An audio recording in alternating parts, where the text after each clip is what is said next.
ನಮಸ್ಕಾರ ಸ್ನೇಹಿತರೆ, ನಾನು ಹಿಂದೂ ಚಾನಲ್ಗೆ ನಮಗೆಲ್ಲ ಆತ್ಮೀಯ ಸ್ವಾಗತ. ದೇವಸ್ಥಾನಕ್ಕೆ ಹೋದಾಗ ದೇವರ ದರ್ಶನ ಮುಗಿಸಿ ನಮಸ್ಕಾರ ಮಾಡಿ ನಂತರ ದೇವಸ್ಥಾನದ ಹೊರಗಡೆ ಬಂದು ಸ್ವಲ್ಪ ಹೊತ್ತು ಕಟ್ಟೆ ಮೇಲೋ ಅಥವಾ ಮೆಟ್ಟಿಲುಗಳ ಮೇಲೋ ಕುಳಿತುಕೊಳ್ಳೋದು ಒಂದು ವಾಡಿಕೆ. ಆದರೆ ಕುಳಿತಾಗ ನಾವು ದರ್ಶನ ಮಾಡಿದ ಮೇಲೆ ದೇವರನ್ನ ನೆನೆಸ್ಕೊಂಡು ಯಾವ ಪ್ರಾರ್ಥನೆ ಮಾಡ್ತೀವಿ, ದೇವರಲ್ಲಿ ಏನಂತ ಕೇಳ್ಕೊತೀವಿ, ಆ ಶ್ಲೋಕ ಯಾವುದು ಮತ್ತು ಅದರ ಅರ್ಥ ಏನು ಅಂತ ನಿಮಗೇನಾದರೂ ಗೊತ್ತಾ? ಬನ್ನಿ ಇವತ್ತಿನ ಈ ವಿಡಿಯೋದಲ್ಲಿ ಆ ಶ್ಲೋಕ ಯಾವುದು ಮತ್ತು ಅದರ ಅರ್ಥ ಏನು ಅಂತ ನೋಡೋಣ. ನಾನು ಹಿಂದೂ,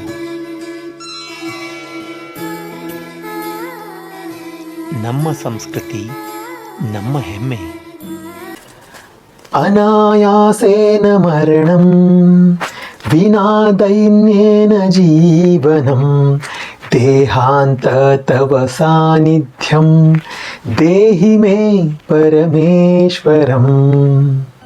ನಮಸ್ಕಾರ ಸ್ನೇಹಿತರೆ, ನಾನು ಮನೋಜ್ ಶಾಸ್ತ್ರಿ. ಬನ್ನಿ ಇವತ್ತು ಆ ಶ್ಲೋಕದ ಅರ್ಥವನ್ನು ನೋಡೋಣ. ಈ ಶ್ಲೋಕದ ಅರ್ಥ ಏನು ಅಂತಂದರೆ, ಅನಾಯಾಸೇನ ಮರಣಂ ಅಂದರೆ ನಮ್ಮ ಜೀವನದ ಅಂತ್ಯಕಾಲದಲ್ಲಿ ಯಾವುದೇ ತೊಂದರೆ ಇಲ್ಲದೆ ಅನಾಯಾಸವಾಗಿ ನಾವು ಸಾಯಬೇಕು. ಯಾವುದೇ ರೋಗ ರುಜಿನಗಳು ಇಲ್ಲದೆ ನರಳದೇನೆ ಹಾಸಿಗೆ ಹಿಡಿಯದಂತೆಯೇ ಇರಬೇಕು. ನಾವು ದುಃಖದಿಂದ ಸಾಯಬಾರ್ದು. ನಾವು ನಡೆದಾಡುತ್ತಲೇ ಇರಬೇಕಾದ್ರೆ ನಮ್ಮ ಜೀವನದ ಅಂತ್ಯ ಆಗಬೇಕು ಅಂತ ಈ ಪ್ರಾರ್ಥನೆಯ ಅರ್ಥ. ವಿನಾ ದೈನ್ಯೇನ ಜೀವನಂ ಅಂದರೆ ಎಂದಿಗೂ ಯಾರೊಂದಿಗೂ ಅಥವಾ ಯಾರ ಮೇಲಾದರೂ ಪರಾವಲಂಬನೆ ಆಗದೇನೆ ಜೀವನ ನಡೆಸುವಂತೆ ಇರಬೇಕು. ಅಂದರೆ ಇನ್ನೊಬ್ಬರ ಮೇಲೆ ನಾವು ಅವಲಂಬನೆ ಆಗಬಾರ್ದು. ಉದಾಹರಣೆಗೆ ಒಬ್ಬ ವ್ಯಕ್ತಿಗೆ ಪಾರ್ಶ್ವವಾಯು ಆಗಿತ್ತು ಅಂತಂದರೆ ಆತ ಇನ್ನೊಬ್ಬರ ಮೇಲೆ ಅವಲಂಬಿತನಾಗಿರ್ತಾನೆ ಅಲ್ವಾ? ಆ ಥರ ಆಗದೇನೆ ದೇವರ ಕೃಪೆಯಿಂದ ಯಾರ ಹತ್ರನೂ ಕೈ ಚಾಚದೇನೆ ಭಿಕ್ಷೆ ಬೇಡದೇನೆ ನಮ್ಮ ಜೀವನ ನಡೆಸಬೇಕು ಅಂತ ಈ ಪ್ರಾರ್ಥನೆಯ ಅರ್ಥ. ದೇಹಾಂತ ತವ ಸಾನ್ನಿಧ್ಯಂ ಅಂದರೆ ಸಾವು ಬಂದಾಗ ದೇವರು ಮುಂದೆನೇ ಇರಬೇಕು. ಉದಾಹರಣೆಗೆ ಭೀಷ್ಮ ಪಿತಾಮಹ ಮರಣಶೈಲಿದ್ದಾಗ ಅಂದರೆ ತನ್ನ ಮರಣದ ಸಮಯದಲ್ಲಿದ್ದಾಗ ದೇವರು ಅಂದರೆ ಕೃಷ್ಣ ಅವರ ಮುಂದೆನೇ ನಿಂತಿದ್ದ. ಕೃಷ್ಣನನ್ನು ನೋಡ್ತಾ ನೋಡ್ತಾನೆ ಭೀಷ್ಮ ಪ್ರಾಣ ಬಿಟ್ಟಿದ್ದರು. ಆ ಥರ ನಮಗೂ ಆಗಲಿ, ದೇವರು ಮುಂದೆನೇ ಇರಲಿ ಅಂತ ಇದು ಪ್ರಾರ್ಥನೆಯ ಅರ್ಥ.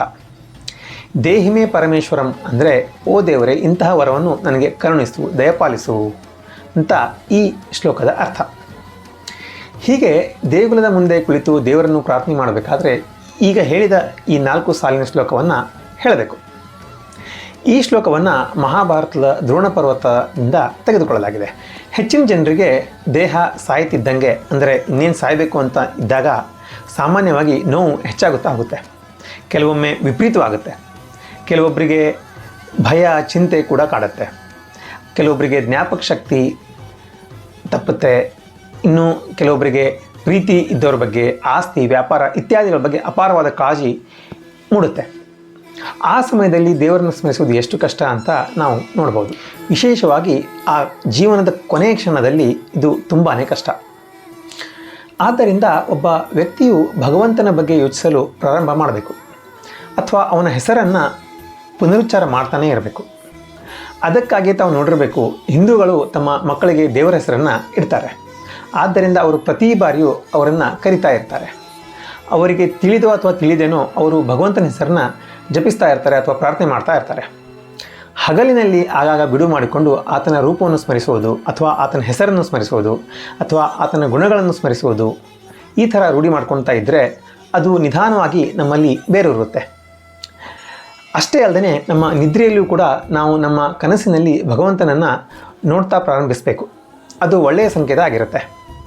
ಸಾವು ಮತ್ತು ಜನಗಳ ನಡುವಿನ ವಿಸ್ತೃತ ನಿದ್ದೆ ಅಲ್ಲದೆ ಬೇರೆ ಯಾವುದೂ ಅಲ್ಲ. ಹೀಗಾಗಿ ಮರಣದ ನಿಖರವಾದ ಕ್ಷಣದಲ್ಲಿ ಭಗವಂತನನ್ನು ನೆನಪಿಸಿಕೊಳ್ಳುವ ಏಕೈಕ ಮಾರ್ಗವೆಂದರೆ ಅದನ್ನು ನಿರಂತರವಾಗಿ ಮಾಡುವುದು, ಅಭ್ಯಾಸ ಮಾಡ್ತಾ ಇರಬೇಕು. ಅಂದರೆ ನಾವು ನಮ್ಮ ದೇವರ ಹೆಸರನ್ನ ಯಾವಾಗಲೂ ಪ್ರಾರ್ಥನೆ ಮಾಡ್ಕೊತಾ ಇದ್ದರೆ ಅದು ಅಭ್ಯಾಸ ಹಾಕ್ಕೊಂಡು ಹೋಗುತ್ತೆ. ಆದ್ದರಿಂದ ನಾವು ಭಕ್ತಿಯಿಂದ ತುಂಬಿದ ಜೀವನಕ್ಕಾಗಿ ಪ್ರಾರ್ಥನೆ ಮಾಡ್ತೀವಿ. ಈ ಪ್ರಾರ್ಥನೆ ಭಗವಂತನನ್ನು ಸ್ಮರಿಸಲು ಉತ್ತಮವಾದ ಮಾರ್ಗವಾಗಿದೆ. ದೇವಾಲಯದಲ್ಲಿ ದೇವರ ದರ್ಶನವನ್ನು ಯಾವಾಗಲೂ ತೆರೆದ ಕಣ್ಣಿನಿಂದ ಮಾಡಬೇಕು. ಕೆಲವರು ಕಣ್ಣುಗಳನ್ನು ಮುಚ್ಚಿಕೊಂಡು ಅಲ್ಲಿ ನಿಂತಾರೆ. ನಾವು ಕಣ್ಣನ್ನು ಯಾಕೆ ಮುಚ್ಚಬೇಕು? ನಾವು ದೇವರ ದರ್ಶನಕ್ಕೆ ಅಂತಲೇ ನಾವು ದೇವಸ್ಥಾನಕ್ಕೆ ಹೋಗಿರ್ತೀವಲ್ವ. ದೇವರ ಸ್ವರೂಪವನ್ನು ನಾವು ಪಾದಗಳಿಂದ ಮುಖದವರೆಗೂ ದೇವರ ಸೌಂದರ್ಯವನ್ನು ಸಂಪೂರ್ಣವಾಗಿ ನೋಡಿ ಆನಂದ ಪಡಬೇಕು. ನಿಮ್ಮ ಕಣ್ಣುಗಳನ್ನು ದೇವರ ಸ್ವರೂಪದಿಂದ ತುಂಬಿಸಿಕೊಳ್ಳಿ.